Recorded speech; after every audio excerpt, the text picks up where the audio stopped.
I know it was a loss, but Jaime Jaquez is doing something that a lot of people weren't expecting. And let me break it down what we're seeing from the Miami Heat this season.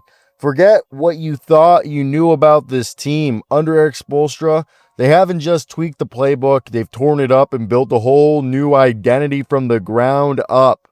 For 3 straight seasons, this team's offense was stuck in the mud.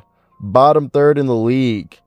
Yeah, they were a good three-point shooting team, but it felt like a lot of it just ran through Jimmy Butler, Tyler Hero, and Bam Adebayo. They were methodical. They kind of walked the ball up, grinded out in the half court against set defenses, and it killed the Heat's ceiling. And I think Pat Riley in the front office saw it. Spo saw it. The Heat had the athletes. They just weren't letting them run. So the Miami Heat made a philosophical decision. If we can't outskill you in the slow game, we will outrun you in the fast one. This new system, developed by Noah LaRoche, correct me if I said that correct, he was part of the Memphis Grizzlies coaching staff last year, and then he was let go after the Taylor Jenkins fiasco. And Noah LaRoche is the polar opposite of the old Miami Heat culture. They've installed a zero-play motion offense. Let me be clear. During a possession, the Miami Heat call 0 plays, 0 sets. It's all free-flowing, read and react basketball, kind of what you see in Europe. What the Miami Heat built is upon 3 non-negotiable principles. You might know these if you saw Amazon Prime the other night with Norman Powell and Bam Adebayo explaining it, and here I'll be explaining it again. Hit that like and subscribe button, it'll help out the channel a ton, and I want to hear your thoughts down below. What do you think of the Miami Heat offense and Jaime Jaquez? Now, first, the Miami Heat virtually eliminated the pick and roll. The Heat ranked 11th in using their roll man last year, and now the Heat are dead last at 2.2%. They're not spamming the same two-man action anymore. Second, the Miami Heat maximizing spacing.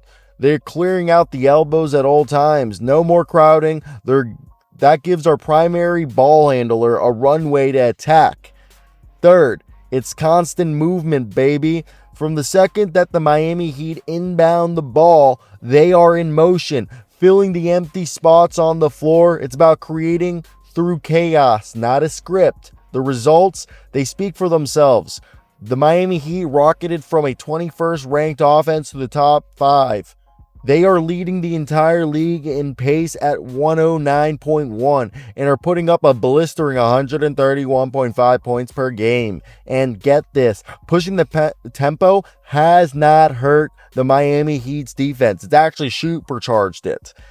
They've jumped from 9th to 4th in defensive rating.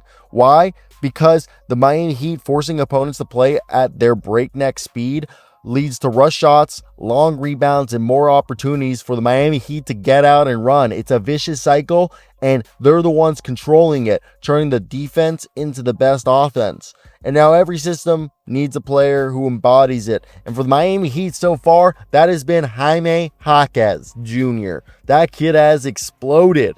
He's become the engine of the second unit and the 4th leading scorer of this team. I think like 18.7 points, maybe one of the top leading scorers. I gotta check, but he's in the top 4. He's the top 4 scorer on this team, and they've given him the green light, and his usage ratage has spiked because his game is built for this.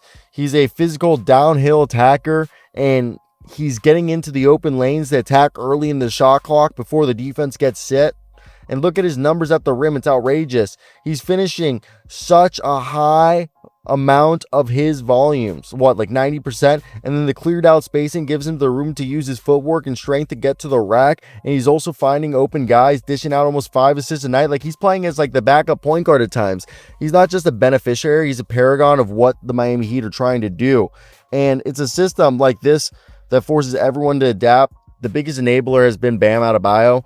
He's been someone who, through his career, his game has evolved. Not only is he someone who can be a high-volume perimeter shooter, launching over 7 threes a game and hitting them at 36%, but him stretching his game out to 14 feet on average, he's pulling opposing bigs out of the paint, which opens up the entire floor for drivers like Jaime Jaquez and Norman Powell. Bam's evolution is key that has unlocked the whole thing. And of course, there are trade-offs. The system might be marginalizing a guy like Khalil Ware. His bread and butter, at least at a young age that he's currently at, would be to be a roll man finishing lobs, and they're just not running those plays anymore, and they're asking him to camp out on the corner in the perimeter while he's developing, and it takes away what might be his best offensive weapon. But they're willing to make that trade because his rim protection is their defensive safety net. Lineups with him and Bam were elite defensively last year, and that has not changed. And the biggest question on everybody's mind, what happens when Tyler Hero comes back? Ironically, his absence forced us to embrace this new identity. Without him, the Miami Heat couldn't fall back into their old predictable two-man game. They had to learn to fly this new plane, and they've been flying at it historical speeds.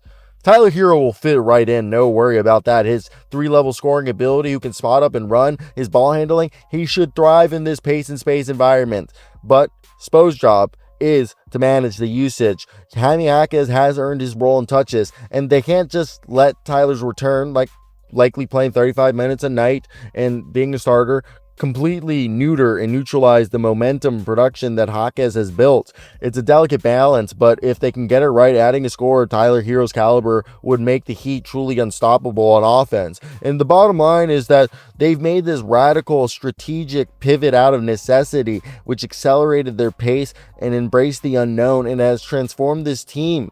And they've gone from a team that had the defensibility but was somewhat of an offensive afterthought to a nightmare matchup. Now the challenge is sustainability. Can they maintain this brutal pace for 82 games and go into the playoffs? And can they integrate a high-usage all-star, all-NBA caliber player without breaking the flow?